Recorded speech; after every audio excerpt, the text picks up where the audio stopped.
একদম ফালতু বিরিয়ানি। তো চলে এসছে দেখো বিরিয়ানি, নতুন নতুন নতুন দোকানের বিরিয়ানি। এই দোকানের কোনো নাম নেই, একদম একটা মানে একটা রাস্তার ধারে বসেছিল। আজকে রাস্তার ধারে বসে থাকা বিরিয়ানি টেস্ট করবো যে কেমন এরা বিরিয়ানি বানায়, ওইটা হচ্ছে দেখার বিষয়।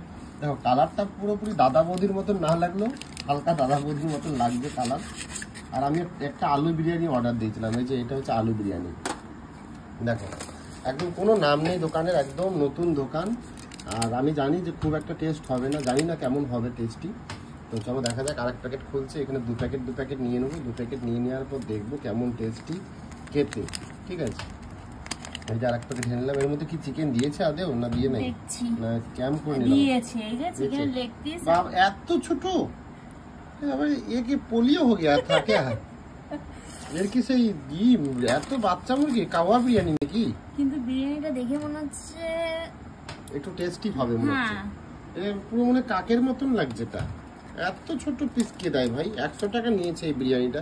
তো চলো টেস্ট করে দেখাই কেমন টেস্ট হয়েছে, সেটা হচ্ছে দেখার বিষয়। এই যে একটু আলু নিলাম, একটু আলু দিয়ে খেয়ে দেখাই। এই যে আলু আর সাথে একটু বিরিয়ানি টেস্টি। হ্যাঁ এই যে একটু খেয়ে দেখি।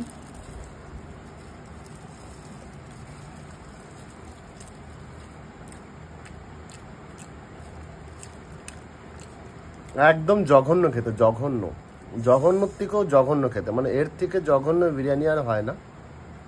আর একটু খেয়ে দেখি। এই যে বিরিয়ানি রাইস,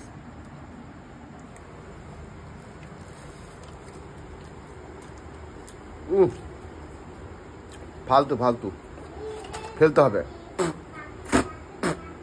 একদম ফালতু বিরিয়ানি।